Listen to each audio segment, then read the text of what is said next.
Magandang gabi sa inyo. Ang oras natin 9:40 na ho ng gabi, alas 9:40, 20 minutos na lang po, alas 10 na. So wala na tayo masyadong intro. Ito si Brother June Bonaag and welcome po sa programang Dr. Love Radio Show na napapakinggan sa 92.3 Radio 5 True FM sa buong Mega Manila at iba't ibang himpilan all over the Philippines, Luzon, Visayas at Mindanao. Kasabayang napapanood po sa napapakinggan at napapanood sa Facebook page ng 92.3 True FM. Pakishare din po ang live stream ng ating episode tonight. At syempre mga kapatid, please follow and subscribe sa ating mga social media accounts na inyong nakikita sa inyong screen. Yeah, just search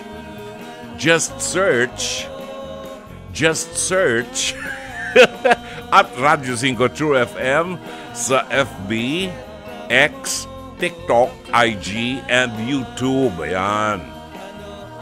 Para naman po sa mga nais maging bahagi ng ating programa na magbahagi ng kanilang mga kwento at mga suliranin, mga problematic na gusto nyong idulog sa programa natin, maaari kayo magpadala ng mensahe sa Dr. Love Facebook Messenger o dili kaya po ay tumawag sa ating hotline sa 863-15788 at 863-16674. Meron din tayong email, drloveradio5@gmail.com.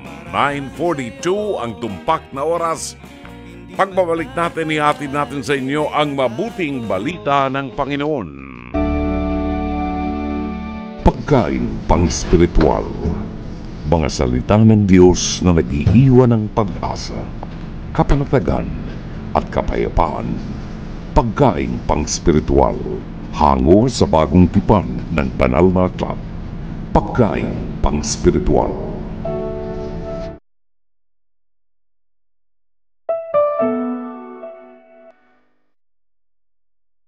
Ang mabuting balita sa araw na ito ay matatagpuan natin sa unang kabanata ng Ebanghelyo sangayon kay San Lucas, talata 39 hanggang 56.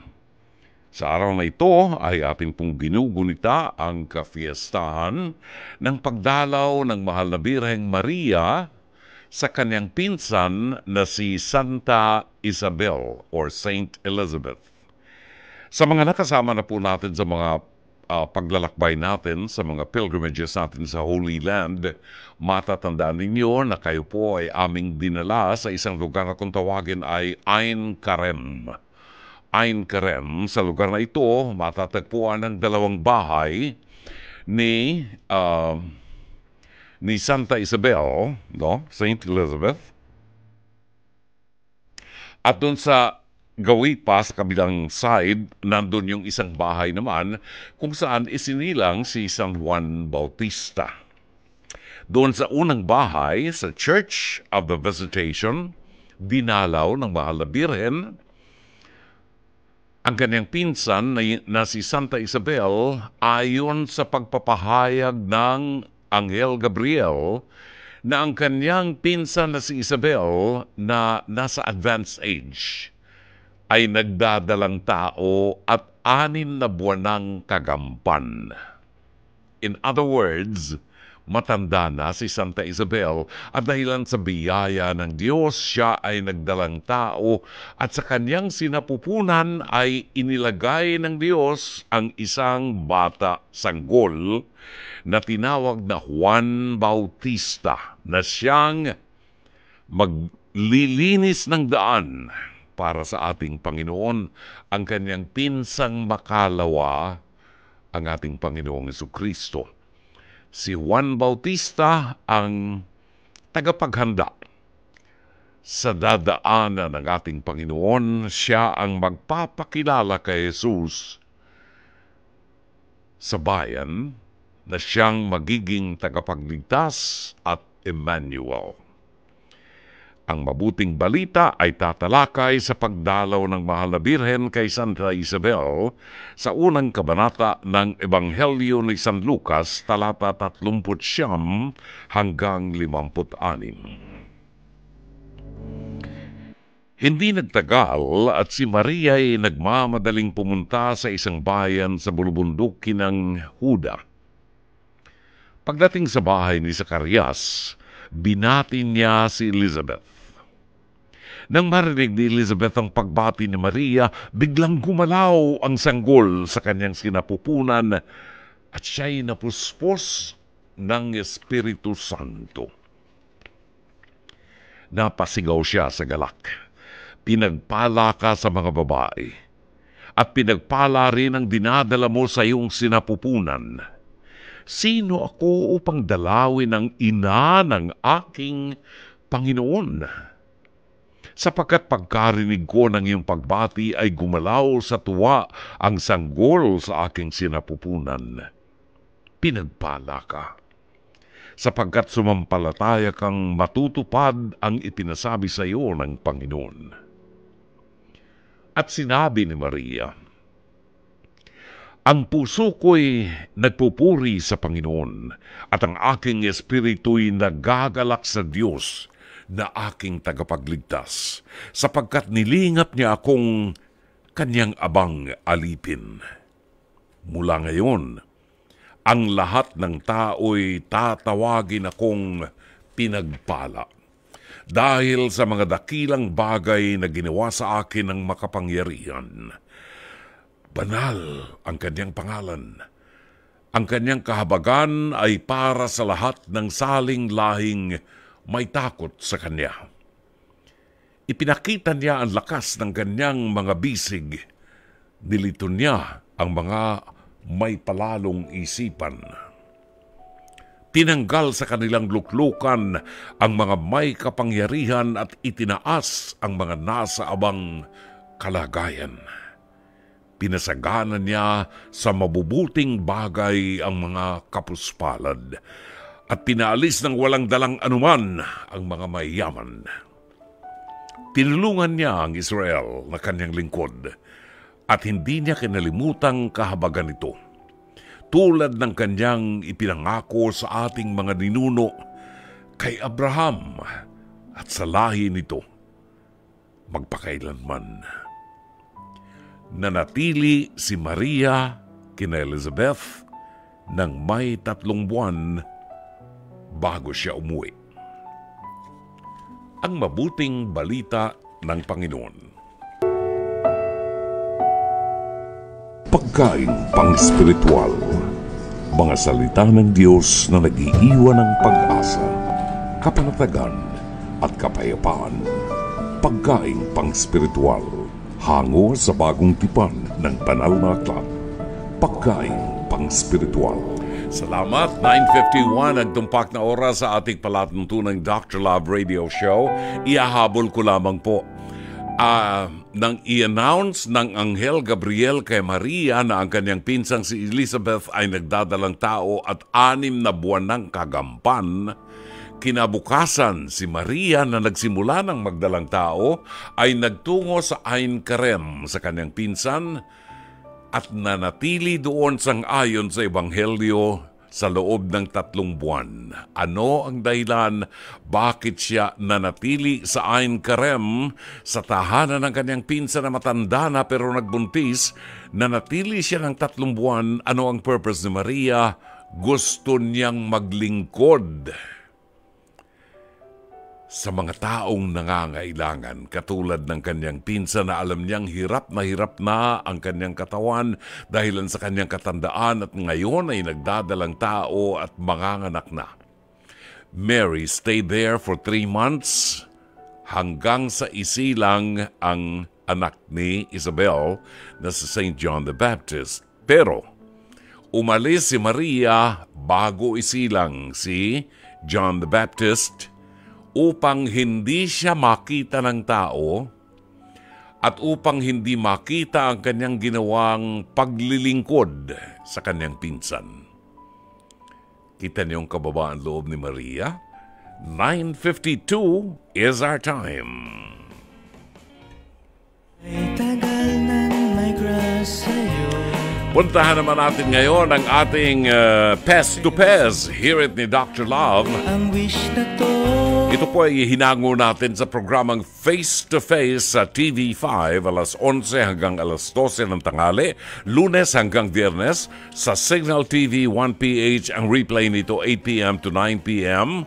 Ang title po ng ating episode ngayong gabi, Pamangkin Kong Mamimitik. Pumipitik ba yung kanyang pamangkin na pumipitik? Ano yung pinipitik ng kanyang kapatid? Alamin ho natin sa programang ito sa ating episode ng Pest to Pest. Hear it ni Dr. Love.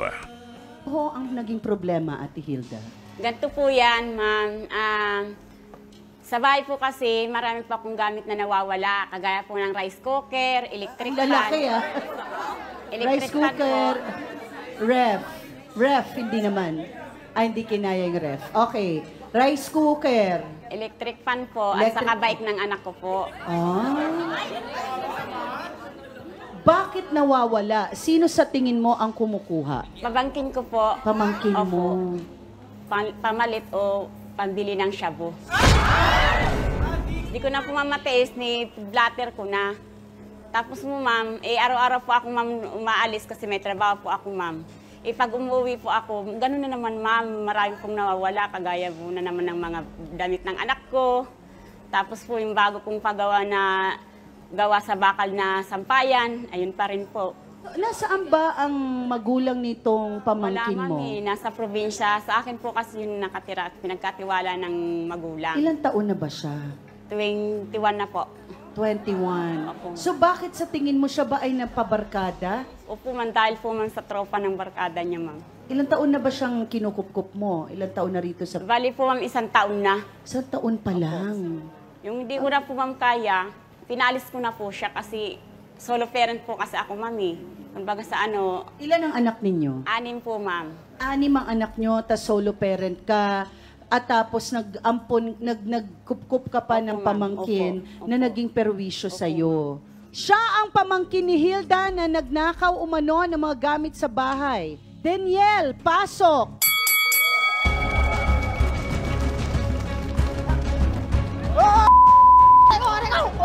Bakit ka? Ha? Bakit? Sana maging dahilan? Ha? Oh, bakit? Sana maging dahilan eh? Dito mo ilabas! Oh! Oh! Tama, inawakan ka na ni Mama Carla, isang kamay lang yun. Isang kamay, nadagit ko siya, no? Okay, then, diretsahang tanong. Totoo ba na dahil sa bisyo mo, ikaw ay nagnanakaw na ng mga gamit ng tiyahin mo? Opo, inaamin ko naman po na nagbibesyo ako. Nagsasabo ako. Okay. Inaamin ko naman po. Gano'n nakatagal? Ano po, isang taon na po. Pero okay ka naman ngayon? Opo. Okay siya ngayon, nakatulog ka? Opo. Okay. Bakit pagkatapos kang kupkupin ng tiyahin mong si Hilda, ay nagawa mo pang pagnakawan siya? Dahil ba ito sa bisyo mo? Ano po, kasi po, nanghihingi po ako sa kanya ng pansunti, pera, para ko lang po sa pagsabo mo. Hindi po naman po sa Opo, amin ito, nanghihingi ako sa ng pera sa'yo, Turuturuin. ng pagsabo ko. Pero, di mo ako binibigyan. Oh. Kailangan ko pang magbigay Kaya sa'yo? nabuburyong yung utak ko. Ang kapal ng mukha mo! Dapat ka na pa sa Kaya napag-isipan ko na pagnakawan yung mga pera mo, cellphone mo, lahat ng gamit mo dun sa bahay mo. Laki-laki ng katawan Oo. mo, magbanat ka ng buto mo! Okay. Then, alam mo ba na ikaw ay napablatter na? Hindi po ako alam na pinablatter nito. Okay, ikaw ay nakablatter na. Opo. So, anytime mukhang lilipat ka pag di ka ayos, Yes po. pag di ka nagtino, ikaw ay maghihimas ka ng rehas anytime soon. Malapit na yan. Kaya aayusin natin dito yan, ha? Dati mo raw ipinakulong si Den dahil sa pagnanakaw. So, nakulong na siya. Opo. Nang gano'ng katagal? 6 months lang po, ma'am. Bakit nag 6 months? Nagpiyansa po kasi siya, ma'am, eh. Okay. May nandyan ang ating abogada ha, na makakausap ngayon. Bumalik ka pa sa pagbibisyo mo pagkatapos mong makulong, then? Opo, inaamin ko naman po na bumalik ako. Hindi po tumigil. Pinakulong niya po ako ng 6 months. Pero sabi ko sa kanya, mangangako na ako na hindi na ako magganito, ganyan. Pero ginagawa ko pa rin. Kaya po, pinalayas niya ako. Wala nang pagbabago yan. Sabi ko na, Bakit bakit? ka talaga? Oh, So, nung pinaalis ka, saan ka na napunta? naghanap po ng ako po sa Trabaho boss daw ko po. no? Pangtustos dyan sa Naghanap po ano ako niya. sa Facebook, naghahanap po ako ng ano Money. doon, trabaho sa Facebook, nakahanap po ako ng online delivery po ka Sir Anthony. Doon niya po ako, doon po ako niya pinatira. Tapos minsan na lang po ako umuwi sa bahay nila. Ako pa rin po yung pinagbibintangan nitong ako pa rin pinagbibintangan. Okay, kasi imposible namang pagnakawan siya ng mga, bakit sa tingin mo na hindi ka naniniwalang ikaw pa rin ang kumukuha ng gamit? May Kasi alam po- ka bang iba na nangunguha pa ng gamit dun sa bahay nila? Kasi po, ma'am, bihira na lang po ako umuwi sa kanila eh. Kasi nga may trabaho Tapos nga ako. nagtatrabaho na ako po Ikaw sa lang naman Doon na po ako labas-pasok sa tumitira. bahay. Bihira na nga lang ako umuwi sa kanila. Ako pagbibintangan, pag may nawalang gamit sa kanila, bihira na nga Natural. lang ako umuwi. Buhain mo na yan eh. Okay, kailan ka huling gumamit ng pinagbabawal na gamot? Yung ano lang po din, yung last year lang po. Last year? Opo. Wala ka So, dyan, matagal ka nang Yan, hindi hindi na nakakagamit. Yes po, tinamin ko naman po na matagal na po. So, simula pong pinakulong po ako ng tita ko. Oo. Doon Kasi na po alam ako. mong babalik ka sa kulungan. Opo. Okay, pwedeng may ang nabiktima ng tropa ni Daniel. Rowena, pasok.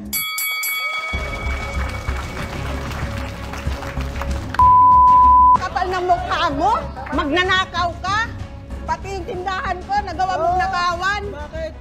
Oh, may ebidensya ka na nagnakaw ako sa tindahan nyo?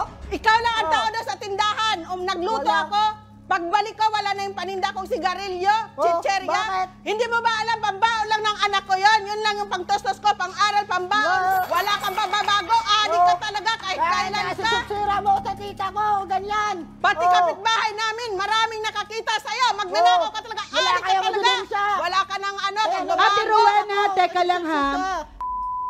Okay.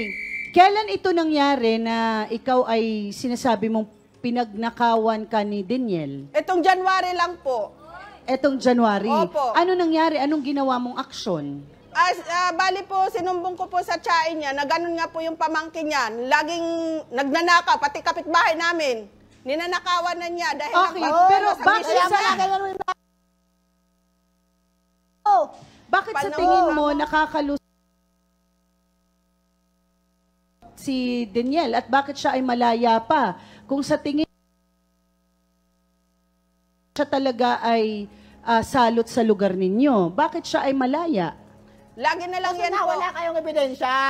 Oh. May ebidensya kami na kaya ka pinabarangay ng tsain mo. Oh. Dahil Di mo yan nakikita. nga ka namin, dahil nakikita ka ng mga kapitbahay namin na Wala, ikaw ang wala kayong kumukuha ng ebidensya. mga ano doon. Yan Pati lang mga chicherya ginagawa ko, nyo, kasi ikaw lagi lang ang kayo nandoon, nagsisisi sa sigarilyo, labas. dilata, Yan ang ginagawa kapal nyo. ng mukha mo, para lang maano. Ano na- Narinig ko, Okay. ayaw magtrupa. Oh, lagi kayo Nag-uusap nagsisisi. kaya doon sa tindahan ko, maliit lang nga, hindi ka na naawa, maliit nga lang tindahan ko, ninakawan mo pa. Ano sabi mo sa barkada mo? Maraming bumibili Sa sa tropa tindahan mo? mo. Ano sabi mo sa tropa mo? Yung Okay. tsahin ko doon, may mga gamit pa. teka Huwag ha. natin yung ibinta. Oh, Then, sinabi mong hindi ka nagnanakaw ngayon. Saan ka ba kumukuha ng panggastos mo ngayon? Ganun po ma'am, nag-online delivery po ako ma'am. Kaya yung bike lang po gamit ko, nag-online delivery po ako. Ka Sir Anthony po. So, meron kang pinagkakakitaan ngayon. Tama ba to, Ate Hilda? Okay. So, bakit ngayon mo lang naisip na talagang dalhin pa siya dahil nawalan ka nung kailan lang? At iniisip mo siya na naman yung Opo. kumuha. Pero may trabaho na siya. Sabi niya lang po yun, ma'am. Pero alam ko po talaga, ma'am, may trabaho na siya. Pero yung sinasabi niya nagbago, wala na pong pagbabago yan, ma'am. Hindi na lahat ng tao pwede magbago. Ganyan ang ginagawa nyo. Kasi magkumari kayo, kaya ganyan kayo mag-isip. Bakit ang nabanggit kanina ay tropa na ni Daniel ang mga terador sa lugar ninyo? Totoo ba ito? Na tropa na kayo, hindi lang ikaw? Di po ma'am. Ganyan to. Wala akong ano doon, mga Aminin tropa mo doon. na. Oh. Pag nandun tayo, ang tapang-tapang mo, pag dito, ayaw mo Bakit? aminin. Bakit ko aminin? Wala naman kayo kasi mga chismusa lang kayong dalawang magkumari. Sorry, araw-araw ka wala sa bahay. Maraming salamat, Mama Carla. Titingnan ko lamang yung yung positivity, yung positibo na nangyari kay Daniel. Ang isang malayong paglalakbay, isang pilgrimage, isang journey, ay nagsisimula sa isang maliit na hakbang. No? Pag wala yung maliit na hakbang na yan, hindi tayo makakarating doon sa pupuntahan natin. At kay Daniel, nagsisimula na siya. Salamat sa Diyos, nakita ni Daniel yung kamalian nung ginawa niya. Salamat din kay Anthony, dahil nandun yung isang mabuting Kristiyano na willing na magbigay ng pagkakataon sa isang nagkasala o nagkamali. Parang tayo, we always commit sin every day, and every day we ask God to forgive us, no? So, kay Anthony, nakita ko yung mukha ng ating Panginoon na nagbibigay ng pagkakataon muli kay Daniel para baguhin. Sinimulan mo na yan ang pagbabago. Make a good first step sa pagbabago. Nandyan si Anthony at ngayon si auntie mo, si Hilda, ay maaaring may ibang pananaw na pupwedeng tumulong sa iyo. Ang lipunan natin ay magbibigay ng pagkakataon sa iyo para mabago ang lahat at maabot mo ang mga pangarap mo. Ilagay mo lang ang Diyos sa buhay mo. Otherwise, wala tayong mararating. Kasama mo ang lipunan na susuporta sa pagbabago mo. Maraming salamat. Maraming salamat. Salamat sa iyo, Mama Carla. Thank you. Kung meron po kayong komentaryo na gusto po ninyong ihatid sa ating programa na may kinalaman dito sa ating episode ng pamangkin kong Mami Mitik. Nung araw kasi nagnanakaw talaga siya. No? Ninakaw niya yung ibang gamit ng tiyahin niya. Ngayon, di umano, ay meron na siyang trabaho, bigyan siyang pagkakataon makapagtrabaho, and hindi natin alam kung talagang bumitaw na nga siya doon sa kanyang paggamit ng droga. Di umano. Yan. Pwede ho kayo magpadala ng inyong komentaryo sa Facebook live stream ng 92.3 True FM o sa FB Messenger ng Dr. Love, o kaya pwede ho kayong tumawag sa hotlines ng 863-15788 at 863-16674. Oras, alas 10:05. Natatandaan po pa ninyo yung title ng awiting yan. Inawit po yan ni Sylvia Latorre. The late Sylvia Latorre. At ang title po niyan, Isang Kundiman Yan. Ang title niyan, Pakiusap. 10:16, narito ang reaksyon ng ating mga Dr. Lovers sa ating Pest to Pez. Hirit ni Dr. Love. Si Ermelinda Villados Cavas. Dr. Love, dapat po sana matutuhan ni Daniel magpakumbaba, hindi yung nagtataas pa ng boses sa kumupkup sa kanya. Kung talagang nasa sentro na ng buhay niya ang Diyos, dapat makita sa kanyang pagsasalita at pagtingin sa kapwa niyang pinagkasalanan. Ayun. So, ang hinaharap dito yung humility, di ba? Palipad hangin. At itanong naman natin sa isang babaeng babati sa atin ng isang maganda at pinagpalat mabiyayang gabi sa inyong lahat. Si Aling Lourdes ng San Fernando, La Union. Isang maganda, mabiyaya at mapagpalang gabi, Aling Lourdes. Isang mabiyaya at pagpala at magandang gabi. Opo. Brother June, brother. Sister. Oo. Kumusta na kayo? Ay, ayos lang po. Masayang-masaya ako, no? Kausap na naman kita, brother. Sister, may nangungumusta sa'yo. Yung kaibigan ko, si Marivi, kumusta ka raw? Ay, naku, ay sabihin mo kay Marivi, namimiss ko siya. Wow, talaga naman. Ang ganda pala niya. Nakikinig si Marivi. Maganda yon. Mistisa yan, mistisa. Alam mo yung mga flight attendants. Yun. Opo. Yung mga flight attendants, mga magaganda yan.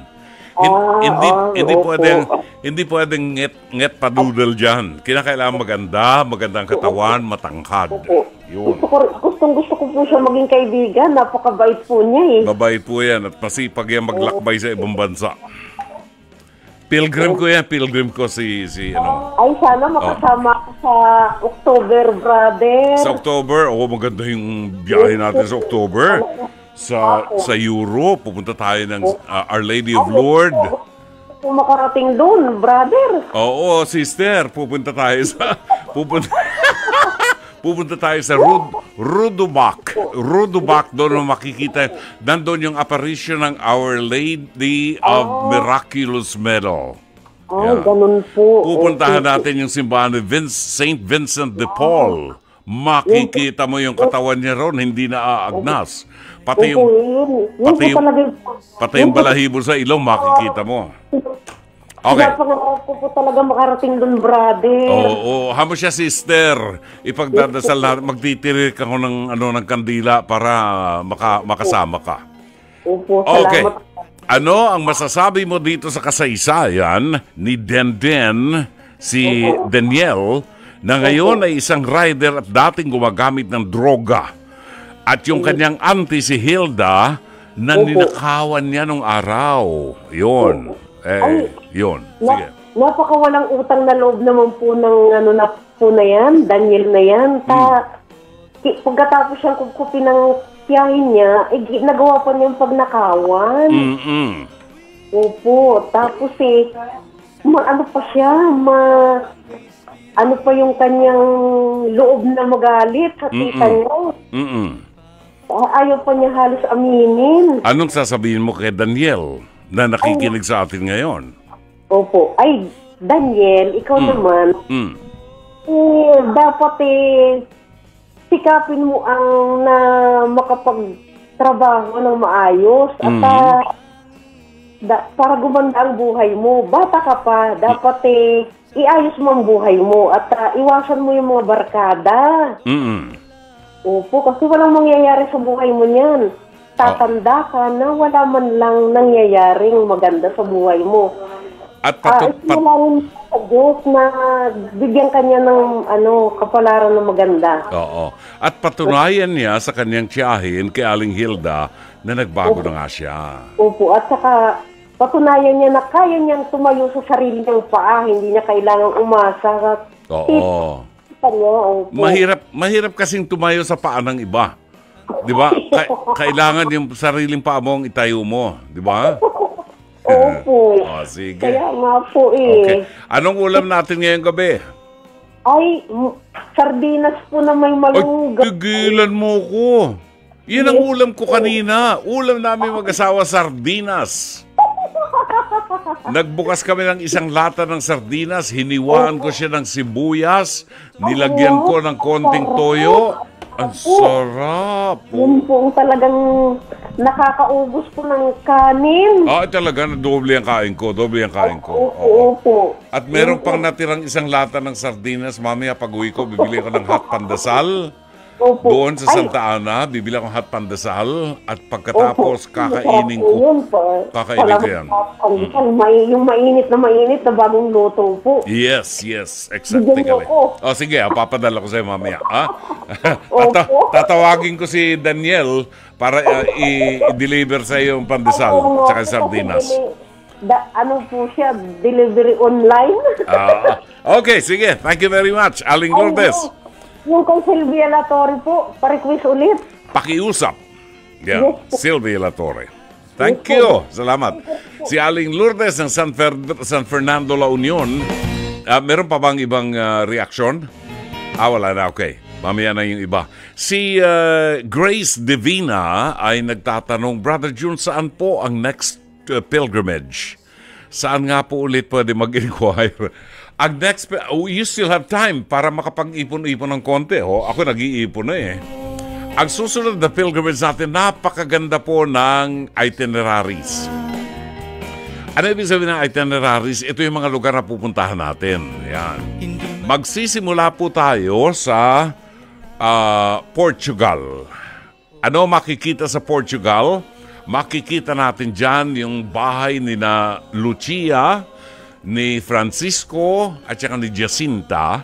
Ito yung magpipinsan, ano? Si Francisco, si Jacinta, magkapatid yan, si Lucia, pinsan nila.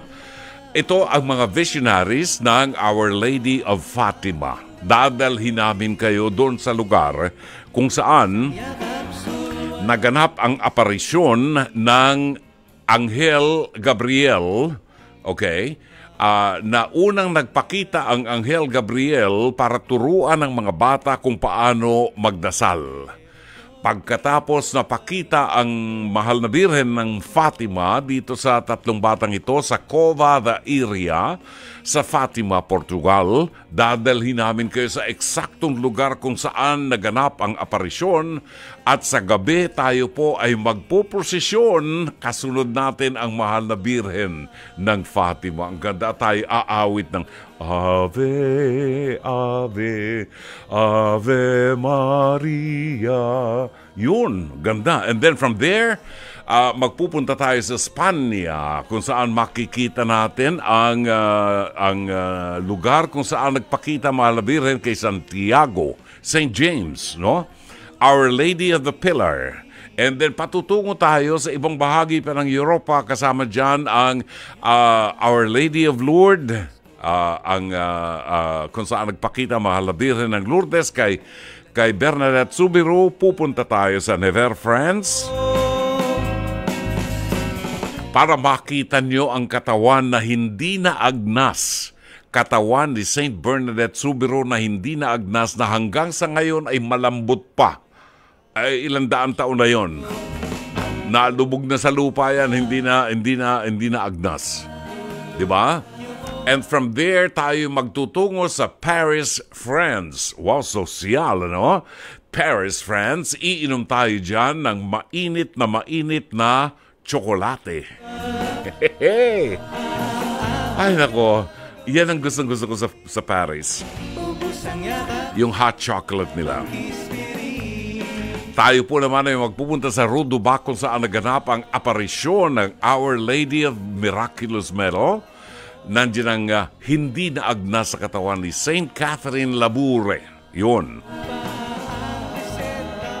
At sapagkat tayo nasa Paris, France na, pupuntahan po natin, lalakarin natin ang simbahan ni Saint Vincent de Paul kung saan sa ibabaw ng altar makikita po ninyo at malalapitan ninyo ang katawang hindi na agnas ni Saint Vincent de Paul.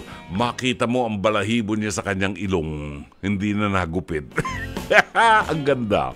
Ang ganda talaga. At marami pang lugar ang pupuntahan natin. Hopefully, makapunta tayo sa Lisieux. Ano meron sa Lisieux? Nandoon po ang hindi na agnas sa katawan ni Saint Therese of the Child Jesus. Of course, higit sa lahat, magkakasama ho tayo. Kasama niyo si Brother June, ayan. At ako maglilid sa inyo sa mga reflections, mga istorya-istorya, sa mga pagdarasal, sa ating mga mayroon tayong isang pupuntahan lugar pa. Of course, pupunta tayo sa Roma. Pupuntahan natin ang Vatican City at iikutin natin at makikipagtsikahan tayo kay kay Pope Francis. Iikutin natin ang Vatican City and then patutungo tayo sa San Giovanni Rotondo, Italy, kung saan makikita ang hindi na agnas sa katawan ni Padre Pio. Ayan. Dami, ha? Ilan lamang po yan. Marami pa tayong pupuntahan. Siyempre, kasama na ho dyan ang inyong bayad sa aeroplano. Kasama na ho dyan ang bayad nyo sa hotel. Kasama na ho dyan ng 3 beses yung pagkain. Kasama na ho dyan ng tubig na inumin nyo libre. Kasama na ho dyan ng mga pictorial kasama si Brother June. Diba? Hindi nga lang ako magbibigay sa inyo ng pares-pares, ha? Picture-picturean tayo, di ba? Iyon, marami po yan. So, if you want, maaari kayo mag-inquire kay Edna Calleja. Yan.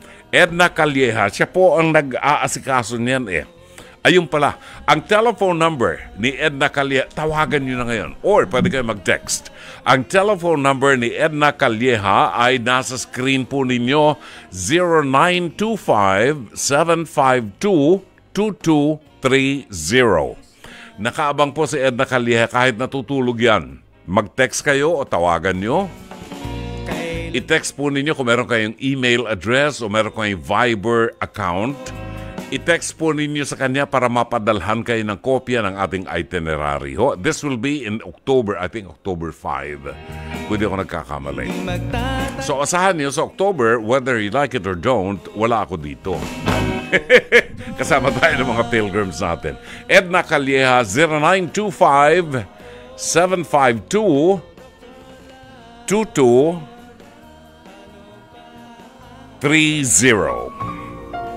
10:34 ang tumpak na oras bago natin basahin ang liham kasaysayan ni Nia ng Pampanga. Gusto ko lang pong pasalamatan ang mga nagpadala ng mensahe sa ating programa. Si Maria Erica Yeklopena na buwabati na magandang gabi. At tawag dito, Yek, patuloy na pinagdarasal ko pa rin ang mabuting kalusugan at recuperation ng iyong amaha. Maraming salamat, Yeklopena. Sherry Picho ng Seattle, Washington. Chato sa Avedra sa Clupi. Ang matagal na po nating kaibigan, 1997 pa. Dorina Villaruz Figueroa ng Gagalangin Tondo. Shout out tayo kay Lina Ho ng Plaridel, Bulacan. Alani Hungko ng Kuwait. Gigi Elindogan ng Santa Rosa, Laguna. Engineer Mercy Santos ng Pasig City, buwabati ng Blessed Friday. Judith Vicente, magandang gabi Dr. Love, happy listening from North Caloocan City. Evelyn Fortunado, buwabati po ng magandang gabi from Real, Quezon. Susan Reyes Montinola ng San Pedro, Laguna. Lina Ho, good evening Brother June, happy weekend, happy Sweldo Day, and happy first day of June na bukas na yung iyong favorite month. Malapit na po ang June 23, your special day. Christmas songs na. Ayun.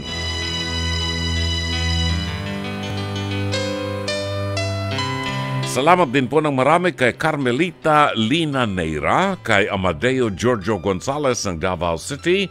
Good evening, Brother June. Pagbati from Davao, Metro Davao and Los Angeles, USA. Warm greetings to Corazon de la Cruz, who was a close friend of the late Father Ruben Villote and one of the major sponsors of then Center for Migrant Youth. Did you know that the late Father Ruben Villote is a good friend of mine? At ito po ay na-assign dun sa amin sa Taguig, sa Pipas, Taguig City. Siya nagsimula ng isang bagong parokya doon, ang parokya ni San Juan Bautista, sa isang chapel na, patay na chapel na ginawa na lamang na kulungan ng mga kalabaw nung araw. Dating chapel yun pero wala na, hindi na active. Ginawang kulungan ng mga kalabaw nung araw at sa tulong ni Father Ruben Villote, binuhay niya yung chapel na yon at ginawang parokya. Ngayon ay parokya na ni San Juan Bautista. Maraming salamat, Giorgio Gonzalez. Marvin Riabad, nagpapacheck buhat sa North Caloocan. Celine ng Brussels, Belgium. Buwabati ng magandang gabi. Isang maulang hapon po dito sa Belgium. Nakakaloka po ang weather dito. Regards po sa inyong lahat. Maraming salamat buhat kay Lynn. Marica Ramirez, magandang gabi. Nakakamiss maging radio DJ. Oo nga. Rose La Chica, shout out kay Señorita Marivi Viola. Aba, Marivi, nakikinig si Rose La Chica. Marjon Mamhot, Lilian Panligan Buen ng Parañaque City and Ao Villaflor. Binabati ho natin ang magandang gabi. Siyempre, maraming salamat kay Chato sa Cluti na nakatutok ngayon sa atin. Magandang gabi at happy listening sa Tres Marias ng programang ito. Sina Elizabeth Villa Gonzalo, Marivi Viola at Myra Bolisay Lee. Batiin din natin ang magandang gabi si Roy Bolisay.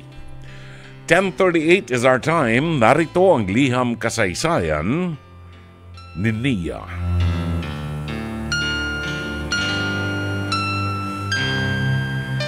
Dear Dr. Love, itago niyo lamang po ako sa pangalang Nia. Mula po ako sa Pampanga. Dr. Love, grabe na po ang guilt na nararamdaman ko. At wala po akong ibang malapitan at mahingahan ng payo. Ako po ay gulong-gulo. 27 years old po ako at my boyfriend, 29 years old po siya. Nakilala ko po siya nang minsang pumunta ako sa bahay ng katrabaho kong babae. Mga kaibigan po sila ng katrabaho ko kaya naman sumama sila sa kasiyahan namin noon. At matapos po ang gabi na yon, nagkapalitan po kami ng number. Kaya madalas na po kami nakapag-uusap. And to cut the story short, matapos po ang 3 buwan niyang panliligaw, sinagot ko na po siya, Dr. Love. Grabe ang saya ko. Para po kasing ibang-iba siya sa lahat ng mga lalaking nagkagusto at nanligaw sa akin. Iba po talaga. Sobrang kampante at komportable po ako sa kanya. Pakiramdam ko, hindi niya po sasaktan ang puso ko. Dr. Love, ngayon po ay 6 months na kami. Mas kilala lang ang isa't isa, marami nang nangyari at marami na ring pinagdaan ng pagsubok. Pero ito po at maayos pa rin po kami.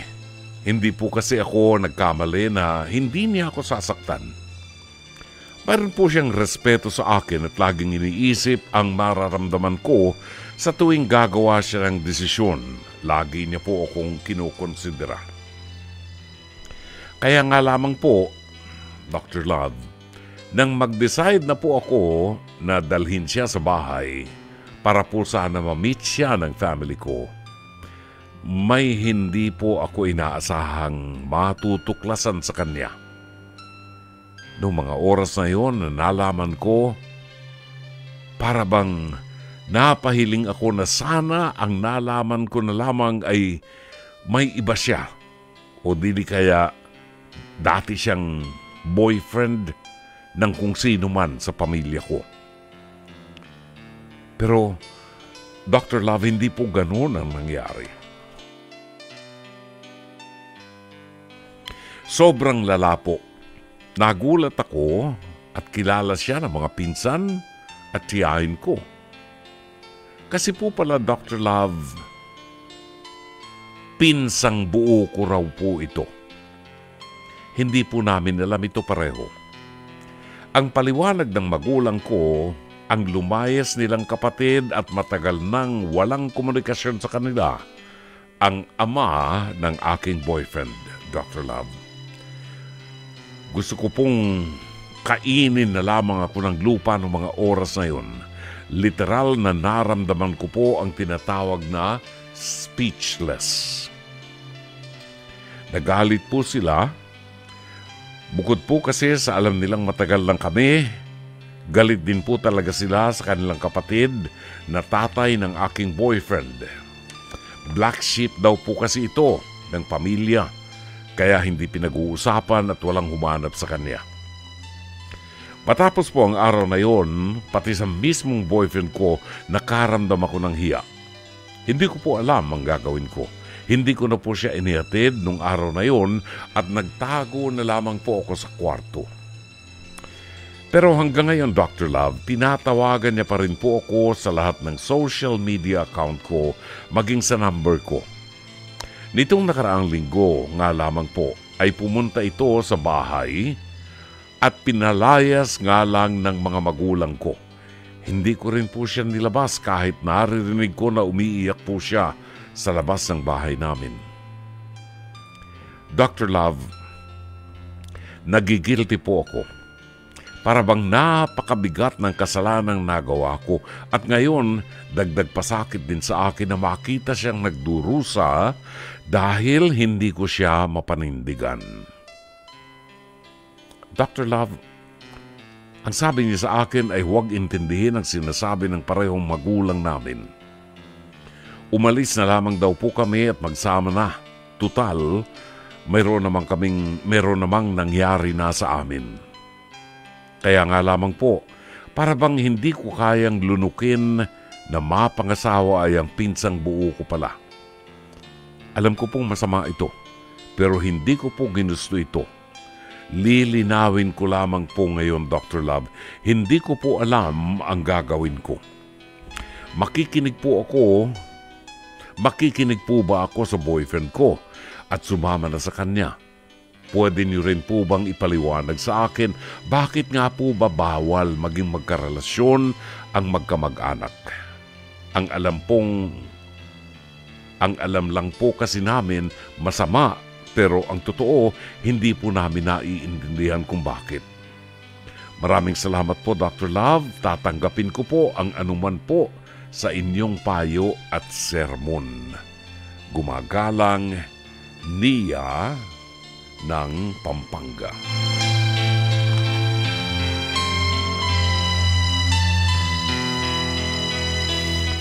Maraming salamat, Nia.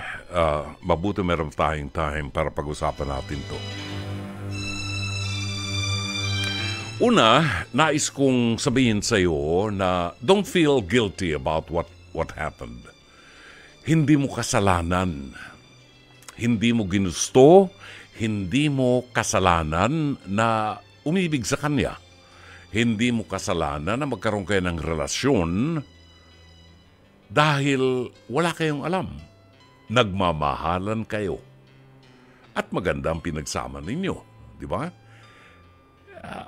Yun nga lamang, nakapanghihinayang na mawala yung pinagdaanan ninyo. Maraming memories, maraming magagandang bagay.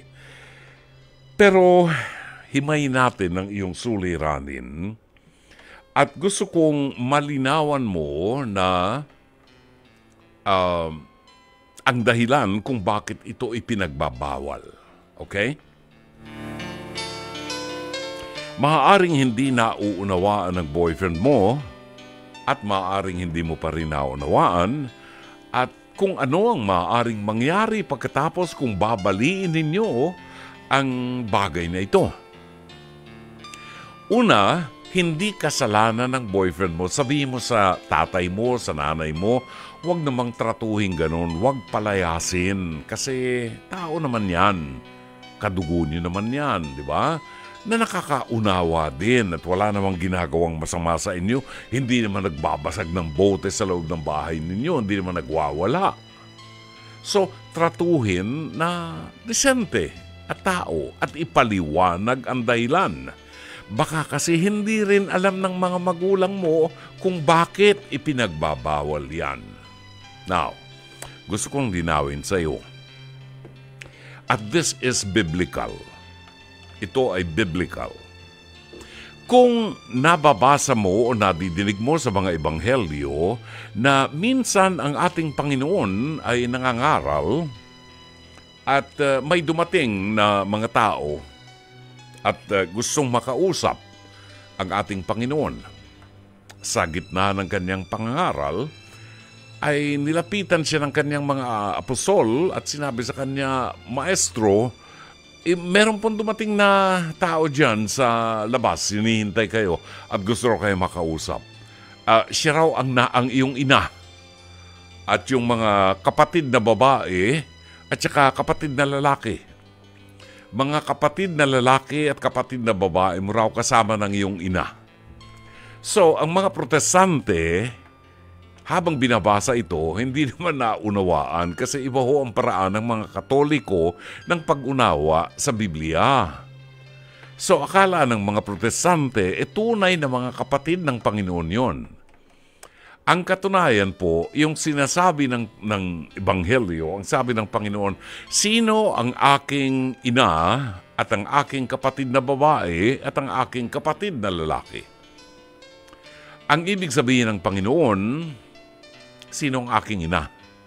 Ang aking ina at ang aking kapatid na babae at kapatid na lalaki ay yung mga taong tumutupad, nakikinig sa aking mga salita at nagsasabuhay nito.